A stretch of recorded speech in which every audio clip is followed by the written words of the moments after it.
Guys, nakikita ko na sa Jollibee. Ang laki ng mukha ni Jollibee, guys. Guys, nakita ko na sa Jollibee. Ayun na sa Jollibee, papasok na tayo. Ang daming Pinoy, guys. My God. Wow. Ang ganda nun, ah. Goal achieve. Goal achieve? Ano ba yun?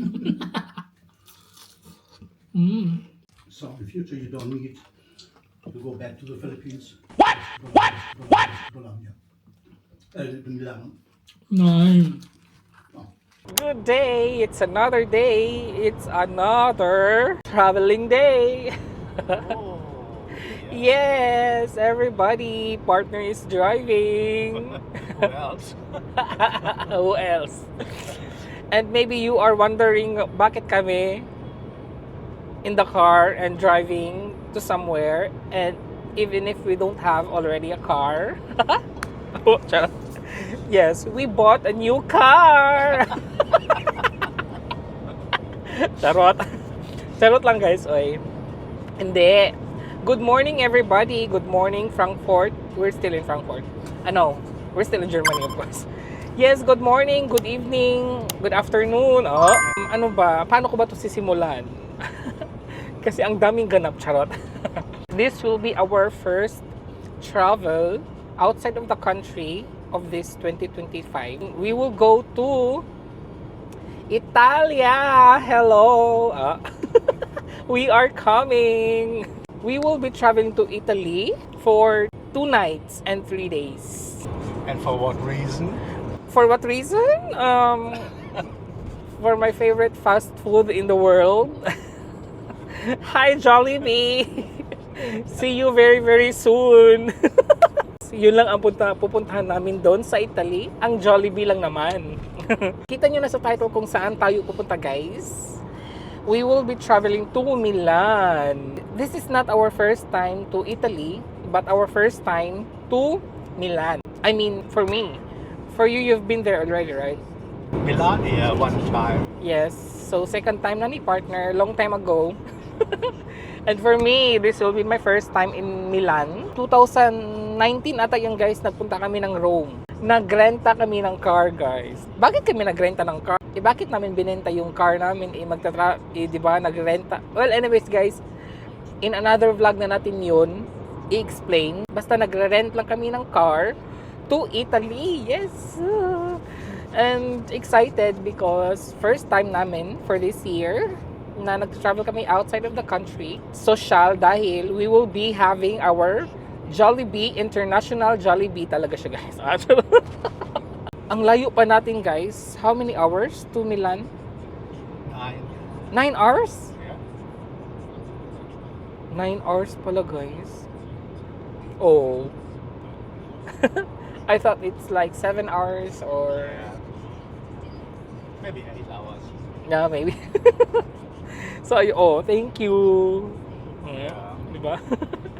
Yeah, dahil nga hindi tayo nakapag Jollibee masyado sa Pinas, 'di ba? Tapos sabi ko pag uwi ko everyday mag-Jollibee, but it did not happen because you know when you have so many things in your head, a lot of foods around, so you know, share kayo no nakapag Well guys, yun lang, and ipapag-concentrate ko lang si partner magda-drive kasi this is not our car, so he needs to be in concentrate.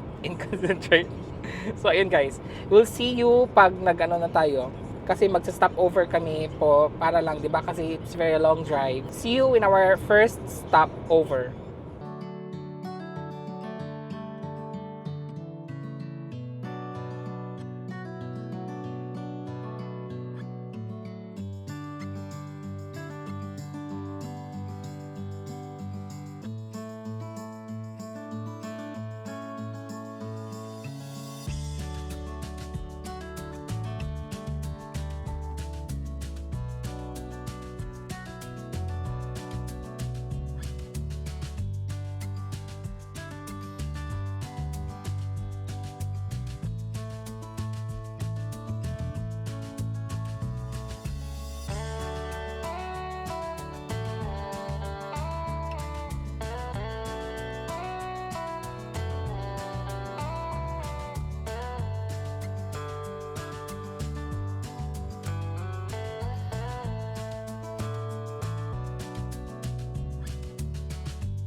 Welcome, Italia!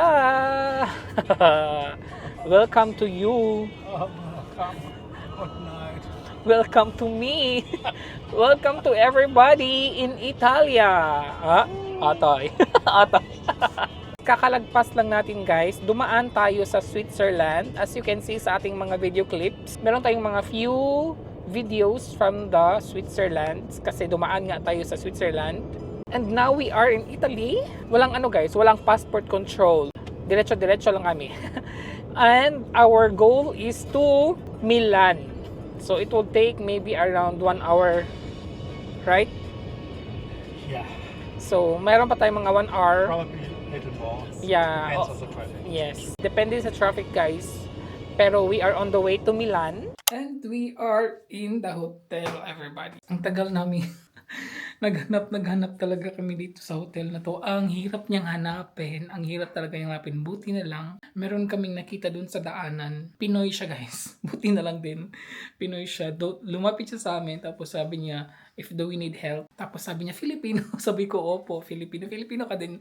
So, tinuro niya sa amin to. Nalagpasan na pala namin to. Kasi ang hirap pala niya guys. Kasi nasa buong, malaki siya na building. Pero nasa second floor kami. Tapos ang dami, ito sa building na to, ang dami niyang entrance na hindi mo talaga alam kung dito ba talaga siya. Tapos si partner tumawag siya sa reception. Tapos yung receptionist bumaba doon sa hallway na naghintay sa amin. Ang akala ko Italian siya guys. Tapos nung nakita niya passport ko, sabi niya, ay Filipino pala. Sabi, ay Filipino ka pala te. So ang name ng hotel na to guys is M20 Boutique Hotel in Milano, Italy. Maganda siya actually, lalo na sa picture. Hindi ko na siya masyado itutour kasi maganda siya na hotel actually. Very, very cute lang siya. Yan o. Ang dami namin pagkain. Look. Charan! Pero dala namin yan. Galing yung Germany. Ayan, nandyan ang mga gamit namin. Ang very, very lang siya guys. Ito na yung bed. Double bed siya guys. Ayan. Tapos yan na yung entrance. Ayan. Entrance na yan siya. Tapos pagpasok mo, ayan na bed na siya diretso. Tapos, yan ang CR. Sirado kasi si partner nagliligo. Tapos, may dito. Vanity ba yan? Or paglagayan ng mga... at least, meron naman silang pang guys.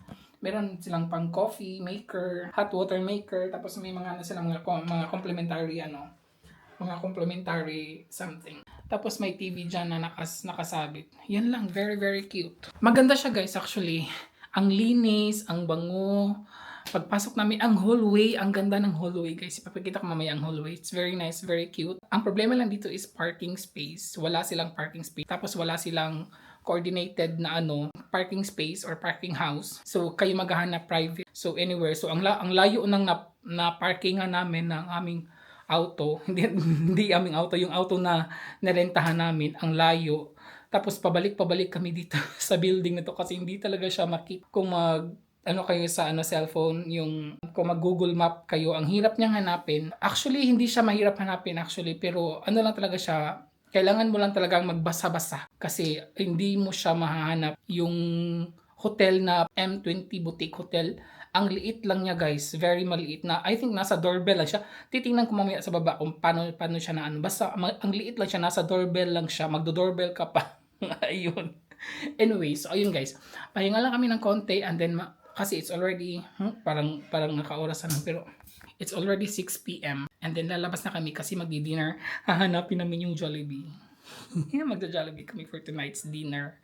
Yun ang sadya namin guys kung bakit kami nandito. Ayun. So, pahinga lang na konti, magpa-refresh, and then we will have dinner.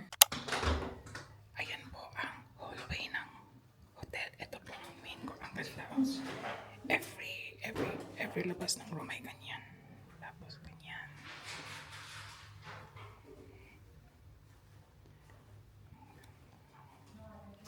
Diba? Ang cute.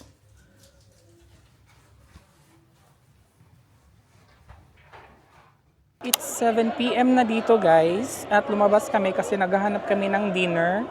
Hahanapin namin yung Jollibee. And look where I am guys. Ayan na yung dome. Pero close siya guys kasi 7 p.m. na. Hindi kami makakapasok dyan. Ang daming tao. Oh my God. Ano kayang ginagawa nila? Ang ingay guys. Ang baho pa. Yung baho guys is, ano, alam mo yung nag-mix na ang baho ng mga tao dito. Oh my God. Oh my God guys, ang ganda. Look at this. Oh my God, di ba? Yung ano talaga siya sa ano guys, sa picture talaga. Ganito talaga siya in person. Look at the dome. Oh my. Close lang talaga siya guys kasi it's 7 p.m. Ang sun talaga guys is naka-reflect, naka-rays talaga siya sa lahat ng ano, lahat ng dome. Naka-face talaga yung dome guys sa lahat ng ano. Oh my God. Pero ang daming tao. May event mamaya. There will be an event tonight, I think. Because look at this. And yan guys, my stage. Oh, ang laki ng stage. No, it looks not finished. Maybe tomorrow because Sunday. Maybe tomorrow. Football game. Yeah. Baka may football game talaga. Okay. Starts tonight, or I had already finished. I don't know. Okay.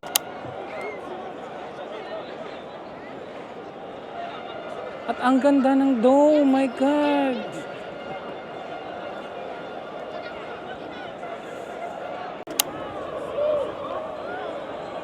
Wow. Ang ganda nun That one.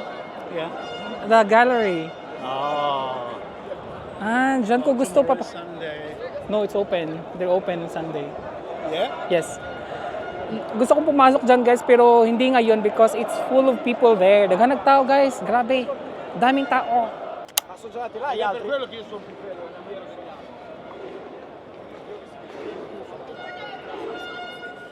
Maghahanap na kami ng ano game makain dinner kasi gutom na ako. And we are looking for Jollibee. So malapit lang kasi dito daw Jollibee. So nag-ano ako dito. Nag-Google Map ako dito para hindi kami mawala. So we'll see kung mahanap ba natin yung Jollibee na to. Jollibee ha, ikaw talaga yung rason bakit kami nandito. Guys, nakikita ko na sa Jollibee. Ang laki ng mukha ni Jollibee guys. Nakita niyo ba si Jollibee? Ako, straight ahead lang siya guys. Andyan lang siya sa yung building na yan, yung mataas na building na yan. Diyan sa ibaba. Andyan lang si Jollibee. Oh, ang ano ng mukha niya. YouTube? YouTube? Nine. No. Guys, nakita ko na si Jollibee. Ayun na si Jollibee. Papasok na tayo. Ang daming Pinoy guys. My God. Order na muna. Wait. Na-excite ako. Pero sana hindi ako Na-excite lang si RC guys. Ang daming Pinoy. Naiya ako dito guys. Guys, alam niyo ba? Charan! Jollibee in Milan! Charot.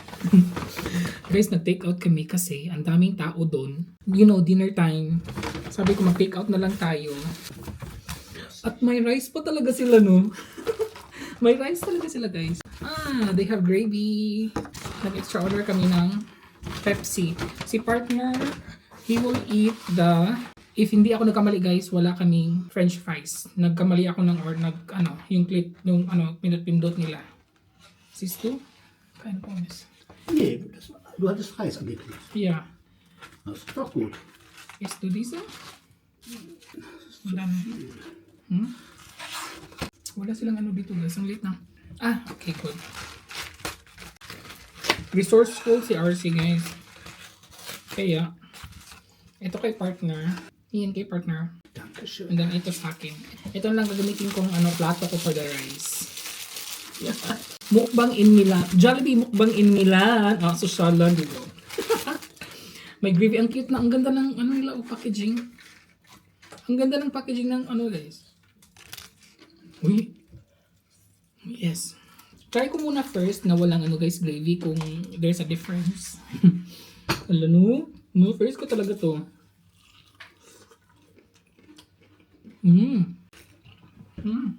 It's good, right? Ja. In fairness guys, masarap siya pero ang laki. Ang lalaki ng kanilang sizes.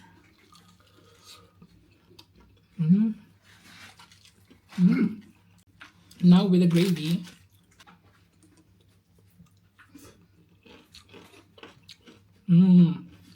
Huwag kayong guys. Lami lang gravy.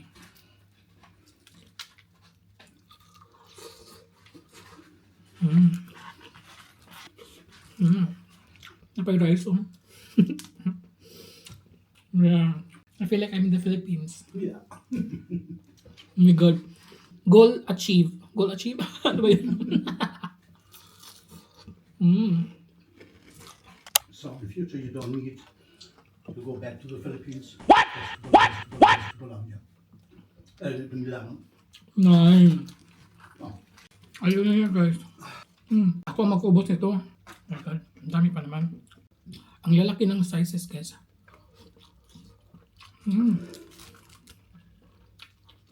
Yan. Oh my God guys. Ang laki lang ng ano nila, slices. Grabe. Jumbo size. Ganun. Ang tira ni partner. Yung kinain lang niya ito yung ano. Yung mga crunchy na part. Yun ang kinakain niya. Yung tawa siya.